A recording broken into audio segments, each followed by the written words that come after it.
The Galactic Military Academy's courtyard fell silent as General Krelvax of the Zenthari Empire towered over the small human cadet. His forearms crossed in a gesture of supreme authority, his crystalline carapace reflecting the triple suns of Academus Prime.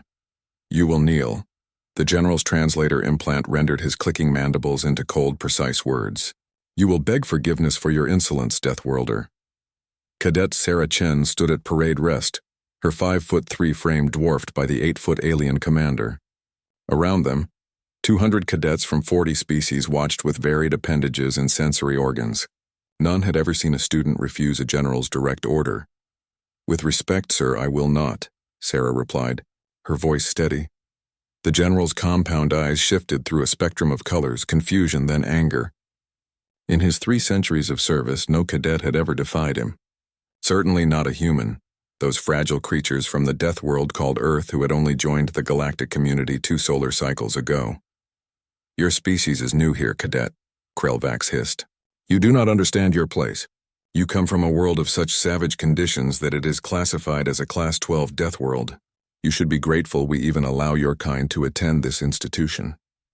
The incident had started in the combat simulation chamber an hour earlier. Sarah had been partnered with a Velcrin cadet, a species known for their intellectual prowess but physical fragility. When the simulation had gone wrong, releasing actual training drones instead of holograms, Sarah had violated protocol. She'd broken formation to shield her partner, taking 3 stun blasts that would have killed the Velcrin. General Krelvax had called it cowardice. Abandoning one's position was inexcusable, regardless of outcome. "I will not apologize for saving my partner's life." "Sir," Sarah said.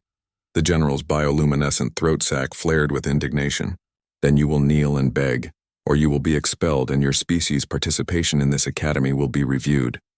Earth's probationary membership in the Galactic Military Coalition depends on cadets like you proving your worth." Murmurs rippled through the assembled crowd. This was no longer about one cadet. It was about humanity's place in the galaxy. Sarah's jaw tightened. She thought of her younger brother back on Earth, waiting to hear if humanity's military exchange program would continue. She thought of the 100 other human cadets scattered across galactic facilities, all facing similar prejudice, General, she said slowly. "With respect, I need to explain something about Deathworlders." "I do not need explanations from on Earth," Sarah continued, her voice rising with controlled intensity. "Our atmospheric pressure is triple that of your homeworld. Our gravity is double the galactic standard. We evolved alongside predators that could tear through steel. Our bodies produce over 200 different chemical compounds just to regulate pain and fear." The general's mandibles clacked impatiently. "This is irrelevant." "No, sir, it's very relevant." Sarah took one step forward. "Because every day on Earth is survival. Every breath is an exercise in endurance that would kill most species here. We didn't develop advanced technology because we're brilliant. We developed it because we had to or we'd go extinct." Another step. The general's stance shifted slightly. "And we learned something that apparently the rest of the galaxy didn't," Sarah continued. "We learned that the strong protect the weak. Not because it's efficient, not because it's logical, but because that's what makes us human. That's what makes us survive." The courtyard was absolutely silent now. "So you can expel me, General. You can review Earth's membership. But I will not kneel, and I will not beg for doing what any human would do. What any human has to do to survive on a world like ours." Sarah stood directly before the general now, her head barely reaching his lower thorax. "If that makes us too dangerous, too unpredictable, too Deathworld for your academy, then maybe your academy isn't ready for us." For a long moment, General Krelvax stared down at the small human. His compound eyes flickered through colors no human had seen before. Confusion, reassessment, and something that might have been recognition. Then slowly, his translator implant spoke words that sent a shockwave through every observer. "I may have made an error in judgment." The general's posture shifted, his forearms uncrossing. "In my species' culture, we value order above all else. We cannot comprehend why a soldier would break formation, would accept injury for another." His voice softened. "But you are correct.